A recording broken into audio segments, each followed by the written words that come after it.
Welcome back to Offside Insights. It's been a while since I last uploaded. I've been away travelling, but I'm back and I want to turn the format into a podcast. I decided I'm going to get guests on. We're going to have discussions about varying topics in football, and I hope you guys enjoy. First up, we got Zac, my good friend, who's a Grassroots coach and referee, and he's on the podcast. We're going to chat a little bit about what's going on currently in football, and then some other topics that we find interesting. Zac, what made you first fall in love with football? What was your first memories of football? I mean, to be fair, I've been an Arsenal fan my whole life. But I was telling Mon about the story of when I was born, the day I was fucking. Oh, sorry, bro. No, you can swear. The day I was born here, my dad. So literally, there was an Arsenal game, a home game, on the day I was born, and my mum was like, because he was just fretting about it or whatever. So she was just like, "Go, man, just go." So he's basically got the ticket frame now. So yeah, for my whole life, yeah, being into Arsenal. I remember I used to live right next to the Emirates, where I'd be watching it on TV, but I was so close to the stadium that, if they scored, I'd hear the flipping fans before it came on TV. So that's what. But yeah, man, Arsenal my whole life. Played football my whole life as well. We used to play out, out on the street course back in the day. We used to play at the end of the road. Yeah, exactly. Have you got a favourite moment that sticks out in your time, especially at a game potentially? To be fair, yesterday was wicked. It was just we went to the Arsenal Fulham game home. Saka came back. Obviously, the reception was amazing, wasn't it? It was good, beautiful. And it was a lovely goal as well. Obviously, the header was outstanding, but also the flick from Martinelli was also beautiful. And have you got a favourite player? It used to be Fabregas, partly because 4 was my favourite number, and as a kid you just have stupid stuff that you think about. But nowadays, man, well, our team is wicked. So Saka, Saliba, Gabriel, Odegaard's a bit off form out, but I still rate him. Martinelli's back on form, that nutmeg in front of us. Oh yeah, that was spicy. The intro's got a little bit too long there. We need to get into the Keepy Uppies challenge, man. Right, every guest gets one chance, okay, to do as many Keepy Uppies as they can. Zac's taking his shoes off. And then we're gonna do a leaderboard of who can get the most amount of Keepy Uppies. Right. Nah, you just focus on your Keepy Uppies, man. This is getting serious, Right, I'll count them. 1, 2, 3, 4, 5, 6, 7, 8, 9, 10, 11, 12, 13, 14, 15, 16. No, it's the other garden. Oh man, are you happy? 16. I'll take it. You gotta climb into it. Oh man. Wow, get your shoes back on. I'll take it. 16, it's not the end of the world, is it? It's not terrible. Putting it into the next garden. Right, we'll have to get that back afterwards. Right, let's move into what's happening in football. So we kind of discussed a little bit about the game last night. It was good fun. Obviously, Gabriel's injury put a bit of a downer on the first half, but then, we still played some good football, and Saka's back now. I mean, Saka's back. Martinelli's back on form. Maneri's Skelly are coming in. Ballers, mate. Real Madrid next week, man. That's the big game, man. I just personally, I might be controversial, but I know White's just coming back from injury, but hopefully he just plays Everton for the whole game, plays centre back, and then comes with the aura of Saliba against Madrid. I'm definitely a bit worried about Kivior against Mbappe, though. That's what I'm saying. He's faster than White, but oh my day. But yeah, the last day at the Champions League is looking good. Obviously, Arsenal, Real Madrid, they haven't played since 2006 when Arsenal beat them 1-0. And, the Real Madrid are the kings of the Champions League, so it's going to be a pleasure to watch them and try and beat them. I'm vexed though, because basically, I had to do a flipping coin toss, yeah, which is fair. He shares his Arsenal ticket. I shared my Arsenal ticket, so we did a coin toss. Typically, I lost it, and then another one. And then another ticket came up, and he did a second coin toss against my brother, and he lost it as well. But you get the semis. I get the semis if we make it through. When we get through. Yeah. When we get through. And man, it'll be either PSG or Aston Villa. That's looking like a tidy tie, isn't it? Yeah, no, it is. PSG, I hadn't really noticed them because I kind of I thought they just fell off since Messi and Mbappe at the Arsenal against Arsenal, yeah. Season, but now now they've come good and they've looked dangerous.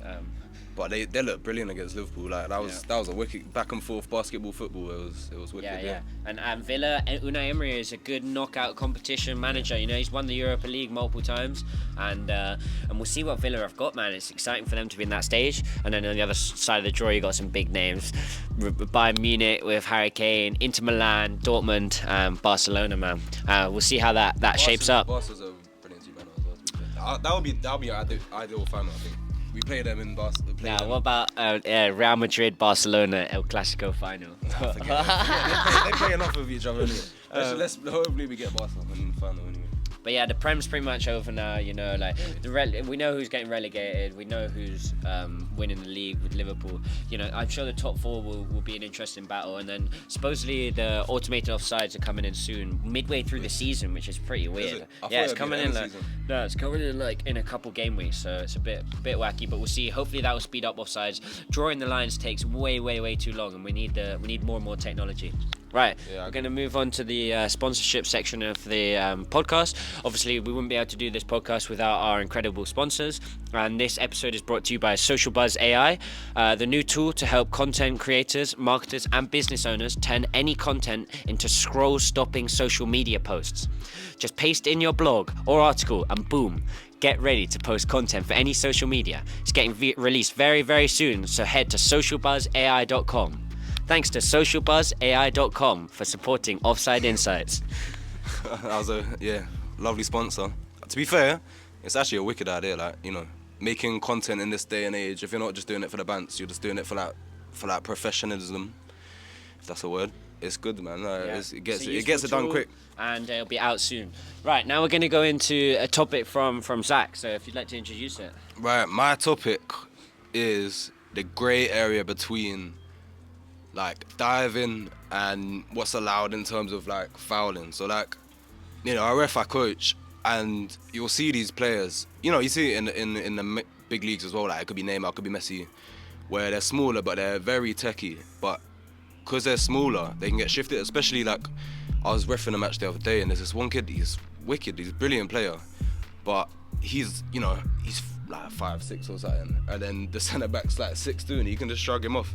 So I get why certain players will dive, but at the same time, I hate it. Like, I hate it. There needs to be like for example, it was, you know when we played City and Sleeper against Haaland. Like, in a sense, I feel that's reasonable. Like, you know, they're both going against it. They're both battling, which I like to see in football. But you know, it's that grey area where it's got to cut out the diving, basically. It's frustrating to watch. How do you? Even if an Arsenal player does it, I'm like, come on, man. Like, really. How do you, as a ref, kind of try and distinguish, you know, between diving, between soft contact, between, you know, like not being able to see everything from the perfect angles, like in those split-second decisions? I guess I try, you know, I want them to just play their game, you know. Like, if the game is that they're hench and they want to just shift the player, like, fair enough. If it's shoulder to shoulder, fair. So as much as possible, you know, letting them play. But just talking, explaining if it's a foul or not, which I think should be done in the Prem and things like that as well. To the point where, like, you know, if you're in the stadium, you should be able to flip and see the highlights. You know, like, I don't know why they hide it. Like, they should just, you know, just flip. Well, they want to stop crowd trouble and stuff. Nah, I get it. And Don't the get me refs wrong. can't always see every angle, and they only use VAR nowadays for major decisions. You know, not for just like. Have you ever seen VAR? Technology to like just quickly be like. Have you ever seen VAR be used to give a yellow card to somebody for diving? I'm not sure. Nah. It's up to the refs to try and penalise that. It's definitely something we want to take out of the sport. But then there's also that aspect that you're talking about with these smaller, slighter players that just get shoved off the ball, and, like, you know, where's the drawing the line if it's a foul or if they're trying to buy a foul, you know? Yeah, exactly. Yeah. I mean, I think they have the technology, like we were saying before. They've got the technology they're putting in the offside stuff. It should just be quick, man. You don't want to be waiting like 3 hours to like see a decision, you know, it's like. Obviously, as a grassroots ref, you know, you haven't got access to any sort of technology, right. And you know, like, what's going through your mind when you're making these decisions? Do you look at players and have a feeling that they might be more likely to dive and try and buy fouls? To be fair, yeah, but also the coaches, bro. Like, the other day I was reffing, and like, you don't want to get distracted by other people, because like, you know, obviously they've got incentive to win, and like I saw a clear decision. It was obvious. It was like it was clearly the other team's ball, and the coach was on the sideline going, "Nah, it's our ball, it's our ball," and I was just there like, right, I'm not gonna listen to him. Then forget it, you know. Trying to intimidate refs and stuff, you know. Yeah, yeah. It's just about keeping it calm, really. Like, you know, keeping a calm head. Hopefully they have a calm head. But then again, I get it. If like I was saying to this guy, like, I get it. Your game is to shift the player off the ball, to use your strength. Fair enough, but it's that balance, really. You know. Right, let's move into another little topic that I want to discuss, of the idea of how much do we think technology is going to be involved into refereeing decisions. Are we going to see robot referees? Are we going to see a place where, you know, there's no more humans reffing games and it's just all technology? You know, what do you think? Like, that would be cool. And some robot bopping about on the pitch. I don't know how they leave some mad marks on the pitch if there's a robot in it. But nah, robots can't. I think you want to make it as easy possible for the ref. You know what I mean? Like, why not just use technology? The ref's got to make the decision at the end of the day. Robot's not going to be able to know the grey areas between things, but yeah, if the technology gets better and it makes it more efficient and consistent, you know what I mean? the vision of the cameras are getting better and better and better. You know, they're having more and more cameras around the stadiums which are able to track real time and track all the movements of the players, where the ball is from multiple angles. And as they train that data from all the previous games, everything that it's recording, they can start to get a better and better idea of what decisions a referee would take, and then they can just make them better when they've got every single angle recorded. I do think that we're not going to see real human referees leaving the pitch, but I think more and more they're going to have technology come into their watches. You know, I think automated offsides, realistically, the linesmen are not going to be needed. They're just going to be told when it's offside or not, hopefully as quickly as possible. That's the thing. We want the technology, but we don't want it slowing down the game. You know, it would be quite funny though, having a linesman that's just like some robot that's like, you know, you see in films where they just like shift across it, just going up and down. And then Saka collides into him and breaks his knee. Nah. But I do think the technology is getting better and better. And you know, we've got automated offsides coming into the Premier League soon. That will speed things up. And more, I do feel like that they're going to be able to make better decisions than actual humans. But I also feel like that's only possible in the upper leagues. Obviously in the grassroots, you know, there's not really, what kind of technology could you see coming into that when there's not really cameras and tracking? I mean, a lot of teams still film their games. So if there was some kind of AI that would be easy enough to just like slap on a camera, it tracks it. I don't know, it's a bit far off right now, I think. In the future, maybe. I mean, obviously we want to see it in the top leagues. It's a bit far off right now. But yeah, like you say, with the AI stuff, if it keeps learning and it knows like every decision made, but then there's also that issue of like, I forget the example, but it's like, you know, they might think, oh, that's right, but then because they're not a human, they're not going to fully...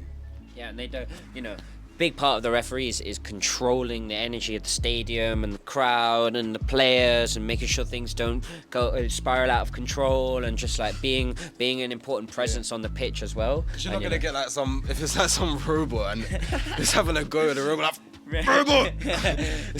like a Bellingham fucking telling the robot to F off. Yeah. Robot's just going to be like, alright mate. I don't even know. Would they even talk? Would the robot talk? I guess they're bringing in now the referees that have to explain their decisions. What do you think about that? Have to explain their decisions? Yeah, when they come on the mic afterwards. Yeah, that's good. That's good. Like if they make... Bro, do you know what I was saying? I feel like almost in the same way that players could get like a yellow card or a red card, I think a ref could get that as well. If they make some rubbish decision, yeah, they should get banned for a couple games as well. Like, you know what I mean? Yeah. I don't know what you feel about that. I feel like there could be definitely... They already do some of that, you know, that after really, really bad decisions. But what do you think about the idea of referees having to do interviews after the game and explaining their decisions? It's not a bad idea, you know? I mean, I don't know if I'd watch it, to be honest, unless it was like a controversial one. But then, yeah, it shouldn't get to that point. We should have the technology that just sorts it. That's how I feel, anyway. But the thing is, like, football is always ultimately subjective, you know, like, was it foul, was it not, was that enough contact for them to go down, was it not, were they trying to buy it, you know, those kind of things are really difficult to scientifically say, was it or was it not, you know, and... it's also that balance of, like, I know a lot of people hate, especially in a stadium where, like, it will take 5 minutes to make a decision. Oh, yeah. But then it's that balance of, like, should it take 5 minutes just to get the right decision? I don't know. I've always had the attitude of, like, VAR, if it's taking more than a minute, just go with the ref's decision, you know. Like, but also keep but I guess working. If it's like a pen or something like that. If it's like just a small challenge, what do you think? If it's like a penalty and a red card, do you mind waiting 5 minutes? Man, it just slows the game down. Football, what makes it so beautiful and so special is it's action paced. There's always action, you know, like there's not long periods where they're just sitting at the sides or not playing, you know, like it's full on, and I don't want it to the technology to slow the game down, you know, like we want it to be fast paced, man. Nah, we don't want it to turn to NFL, man. Like you know, we want constant entertainment, constant action, and for me the technology should be as quick as possible. NFL's wicked. Come on, Packers, baby, the Packers. We're gonna win it, the Super Bowl. But that's their game. Like you say, football is supposed to be, you know. But to be fair, even the game's changing now. The way that, like, you know, the way that centre backs will hold on to the ball for like ages. You know, Pep's done that, I think, and it's like, it's a weird one, because if it wins you the game, it wins you the game. But at the same time, like we're saying with Madrid and Real Madrid and PSG, like, they're so fun to watch right now because they're so dynamic. Do you know what I mean? Right, let's move into the quick fire questions. Are you ready, Zach? I have no. Sure, I'm ready. I have no idea what they're gonna be. So let's see. Okay. You ready? I'll kind of hold the mic here a little bit. Okay. Right, you ready? Right. Messi or Ronaldo? Messi. VAR, keep it or bin it? Keep it. Would you rather score the winner in a cup final or save a penalty in the 90th minute? Yeah, but what's the cup final? What's the The Carabao Cup. The Carabao Cup. But where's the save on? In the World Cup or something? In the World Cup. World Cup then, yeah. World Cup. So this is supposed to be quick fire. Okay, I'm taking World Cup over Carabao Cup any day. One rule you'd change in football. Diving. Red card straight away now, Jack. Red card for diving. Best stadium you've ever been to? Emirates, all day. Most underrated player of all time? Underrated. Tavares. Nuno Tavares. Assist king. Premier League or Champions League? Champions League. If you could play for one club, who would it be? Funniest moment you've seen on the pitch? I've never seen a pitch invader. What funniest moment? Probably players just rolling about. Diving. Just rolling about. Yeah. And worst refereeing decision you've ever made? I've made. Damn. Nah, I'm 100% every decision I made. I'm joking. I don't know. Diving, skill or shameful? Diving skill, shameful. Favorite football chant? I made my own one up, yeah. I'm trying to start, yeah. It's only one word. Bukayo. That whole crowd just does it. Bukayo. And you have to get drums or something to like keep it going or something. There we go. We might see it soon. Watch out. I like the Skilly one, the 49. Yeah, that was done by the guy in front of us in the stadium. Big Nudge. Shout out. Yeah. Shout out to Big Nudge. Would you rather be a ref or a manager?